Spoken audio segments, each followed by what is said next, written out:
Sayadaw said that he has been speaking for a few days about two questions. What is the Dhamma and how is it Dhamma?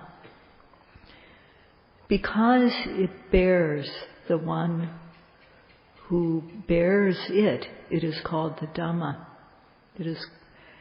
It bears us, so that it bears the Dhamma bearer so as not to fall down. When we say that it bears or lifts one up, it pulls us up, bears us, and this is, in Pali it said, apatamane, to make it so that we don't fall down. So who does the Dhamma bear? Atanang darinte. The Dhamma bears the one who bears the Dhamma. The Dhamma doesn't just help for nothing. It's because one practices according to the method given, not just as one thinks, not just according to one's own ideas. It said, yata nuthetan patipajante, one who bears according to the correct method which is given. There are many who practice according to incorrect methods, who teach incorrect methods, and people who also follow them. So to bear the Dhamma, there are 4 things involved. First of all, one has to study the correct method of practice. Second, one needs to apply it, put the method into practice. Third, there's gaining of results. And fourth, one is able to take these results as one's object. That is, one is able to use that which one gains. And this is what we mean here by bearing the Dhamma, these 4 things. So today Sayadaw will speak about how in practice, in theory and practice, the Dhamma bears the one who bears the Dhamma. The Dhamma, in return for us bearing the Dhamma bears us. And Sayadaw has been giving a lot of emphasis to Sila. This is because Sila is very important. When we build a building, the foundation is extremely important. And it can make all the difference if we're building on land that may not be that good for construction. So our foundation makes all the difference if we're building a building in how well it can last, how well it can withstand conditions. So, if we are human, if we've been born as a human, then if we want to make our life better, Sila is fundamental. It makes the work of developing our minds, it makes it possible to develop the mind. It's the foundation for mental development. And when our Sila is firm, it is easy to build concentration and knowledge. So people may think that because Sayadaw is emphasizing Sila quite a lot, that he thinks we don't keep Sila. But it's not so. It's because Sila is extremely important. And to the extent that this foundation of Sila is good, then the structure we build upon this Sila will be firm and lasting. The mind that wants to dispel physical and verbal misdeeds, which are gross and which burn us, is very good. The understanding that these things are very bad. They're blameworthy, faulty. They're coarse and gross. They burn one and they're disgusting.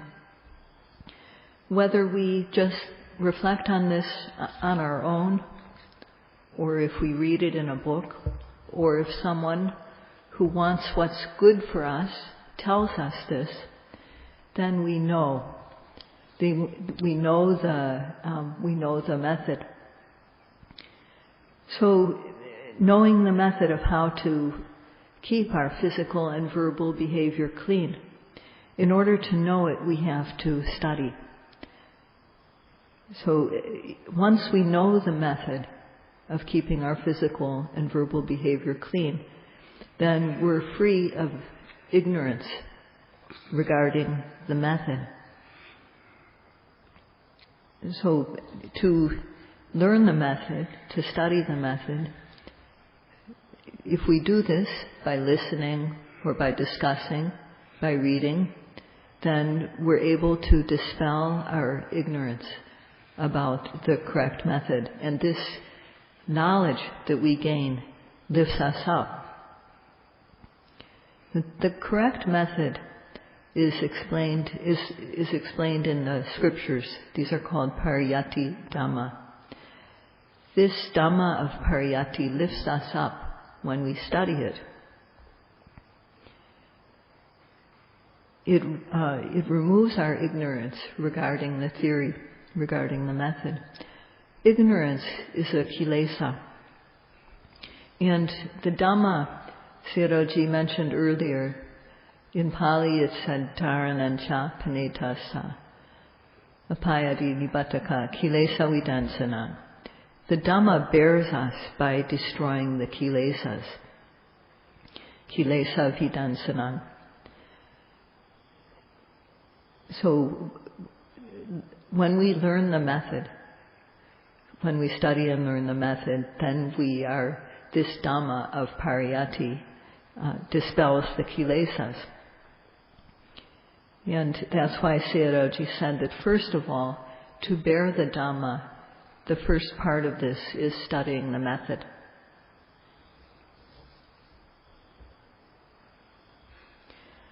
First of all, one has to know what are the benefits that we get from studying the correct method. We have to understand how the Dhamma benefits us. And we have to also understand how not knowing the correct method is dangerous, has faults, basically. So people, including monks, they have lobha, dosa, and moha that occur in them. And there's a way to reduce these, to avoid the gross level of lobha, dosa, moha, to cure it, overcome it when it occurs in the mind, and to uproot it. And if we don't know the method for doing this, then we won't be able to avoid them, to cure these kilesas or to uproot them. If we know the method but we don't practice it, then also we won't be able to dispel the kilesas that degrade our lives, that bring us down. So if we know the benefits of the method, if we have trust, faith and confidence, and if we have the desire to get the benefits of the practice, then one reaches the point of coming to the practice. So learning the method, our ignorance regarding the method is dispelled. Not knowing is dispelled. And not knowing in Pali is called avijja. A-V-I-J-J-A, long A. This is not knowing the truth, and it's also knowing in the wrong way. It's similar to when one has a cataract. If there's a cataract on the eye, then in some cases one is completely blind. In other cases, one can see, but one can't see clearly. One can't see accurately. Not knowing avijja is like a cataract, because either we don't see or we see in the wrong way. If we know the correct method, then this knowledge enables us to pull off the cataract of ignorance for all of our life. But it won't, we won't gain this benefit if we listen with an intent to challenge the teacher, or if we listen wanting just confirmation for things we already think we know. We have to listen respectfully, really wanting to understand what is being said. So when we really want to know what is being said, then we will make the effort to listen. And when one makes effort to listen carefully, then one knows the Dhamma that is being explained. And this Dhamma that one gains by listening elevates one. So the danger of having a cataract is that we can't see well where we're going. We can't see whether there's dangers on the road, and we can come to harm. And similarly, ignorance brings about our downfall. So the kilesas are called apayadinibattaka. They cause us to be reborn in a low place. They cause us to come to a low place. And the Dhamma is what can remove these kilesas. So this is the power of the Dhamma.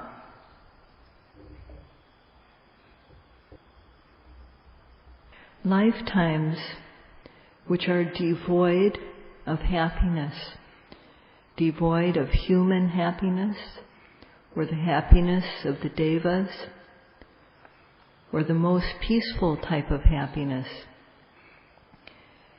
These types of happiness are very much wanted, very much desirable.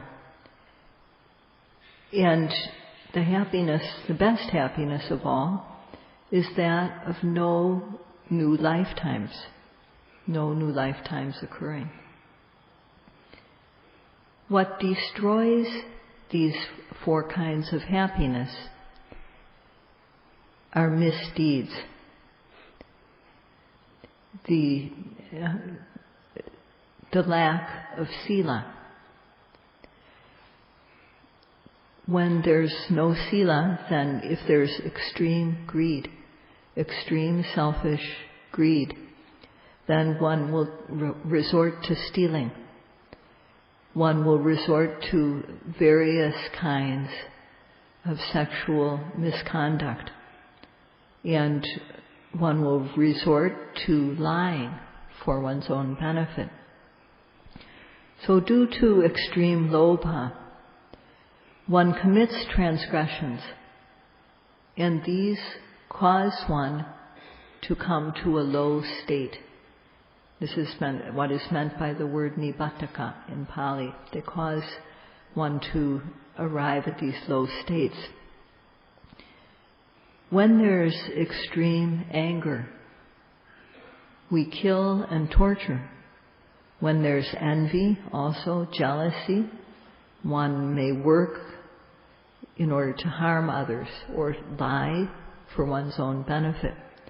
This happens when there is no restraint. And these misdeeds cause the doer to come to a low level of life. Not knowing about cause and effect, not knowing what is beneficial and what is not knowing what is suitable and what is not knowing that good actions bring good results, bad actions bring bad results. Not knowing that some things are to be avoided, not knowing that some things are to be done. So these are all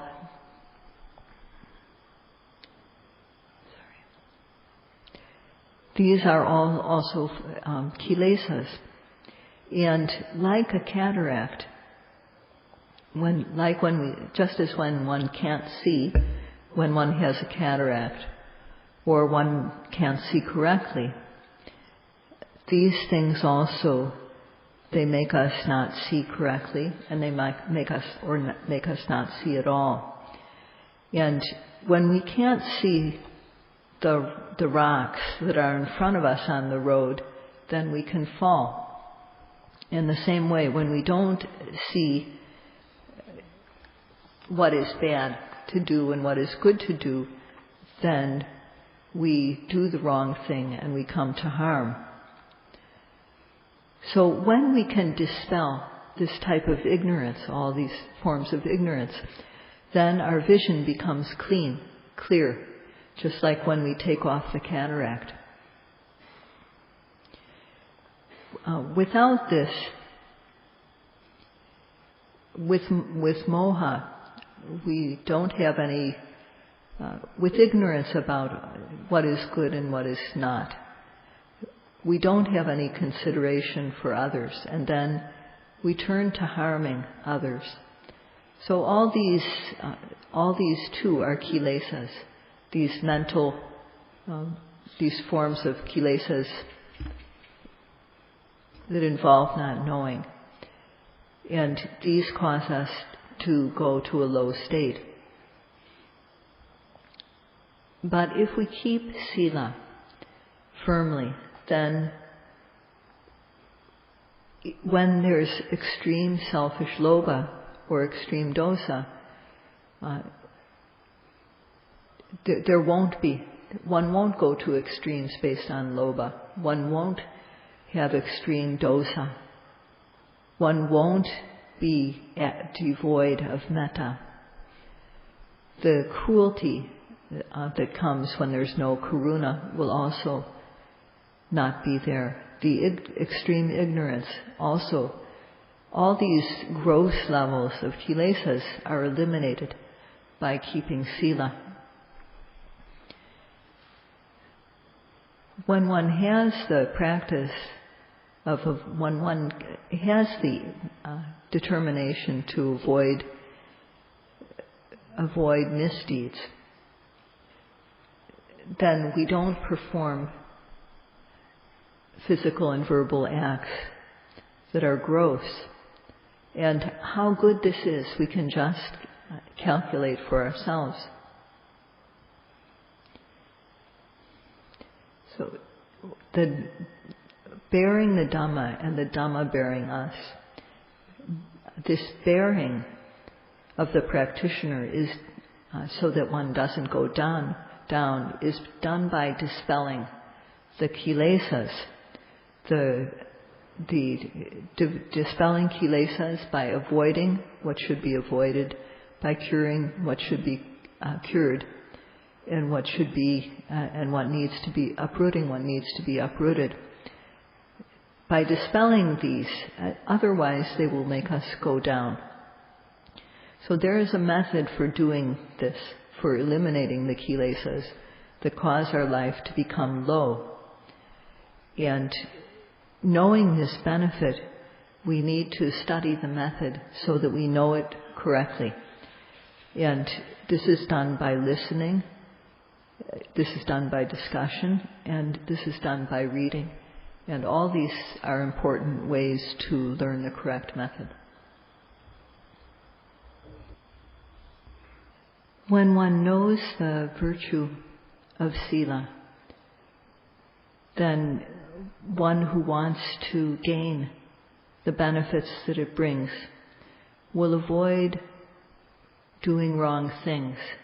One will bravely avoid doing wrong things. One will bravely avoid wrong speech. one will practice.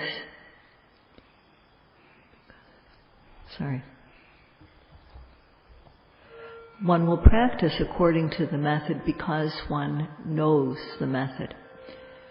So when one avoids misdeeds of body and speech, then one's behavior becomes clean.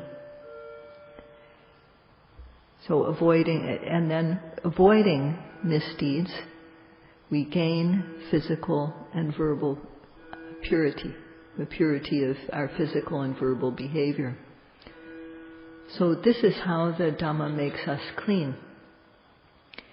And when one sees this, one looks at one's own Sila, the Sila that one has kept, and one looks at one's behavior and sees, because I've avoided doing these misdeeds, what I've done is clean. What I've done looks good. So this is all part of bearing the Dhamma. So if knowing the method, one comes to these results. Knowing the method, one puts it into practice, one gains the result, and one is able to look and see the results and feel happy about it. Not knowing the true method, then one simply needs to, as far as Sila, one needs to learn the method. So, and then learning the method, we put it into practice. Putting it into practice, we gain physical and verbal cleanliness, purity of our physical and verbal behavior. And having gained this purity, we're able to reflect on it, we're able to see it. How will we feel about ourselves when we keep Sila? And how will others regard us?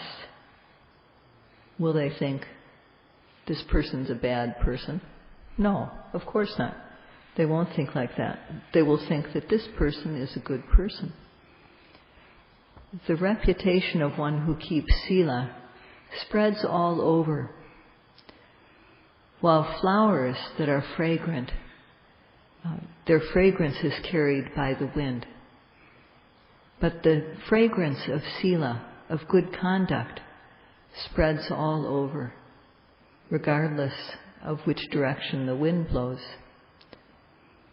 People hear, oh, this person is good, he or she is good, he has a good character.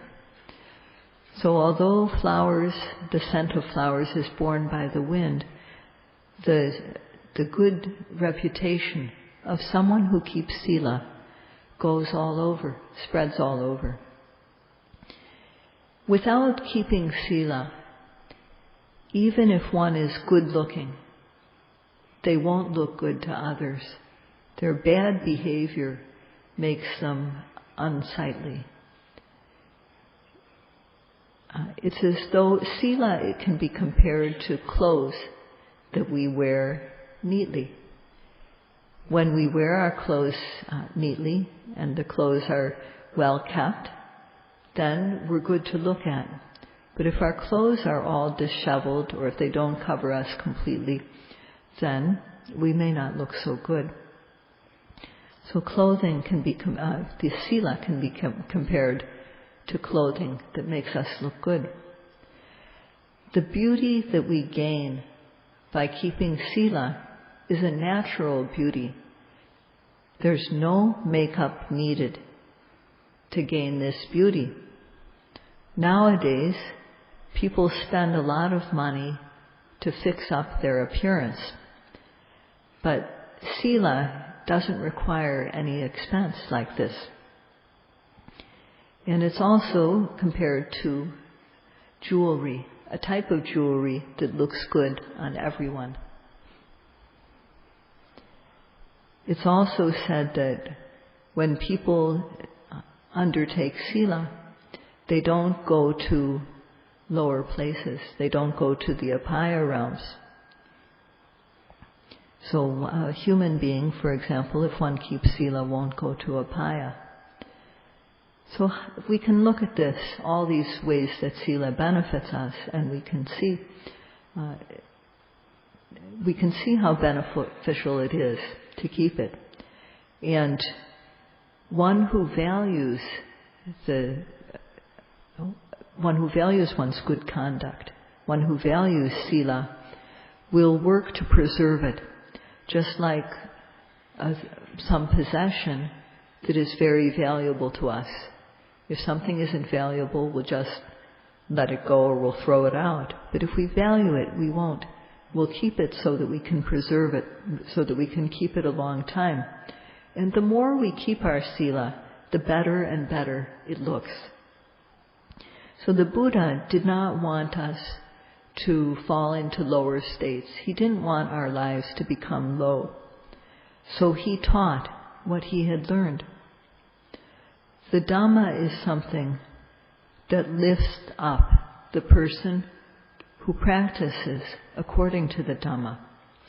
And this lifting up that the Dhamma does, the bearing that the Dhamma does, is eliminating the misdeeds that would cause us to go to a lower place. Now 1 hour is up, so this is all Sayadaw would like to say for today. He's been emphasizing Sila. He's been emphasizing Sila because it is very important. If we build a house, the foundation is very important. And Sila is a foundation for making our life better. If we're going to develop our minds, it is the essential foundation that we need to have. If our work is going to be successful, this foundation must be firm. So Sila is a fundamental thing for our life. And this is why Sayadaw has already spent a few more days speaking about it. And he will speak about Sila for 2 more days. That's all for today. Sadhu, sadhu, sadhu.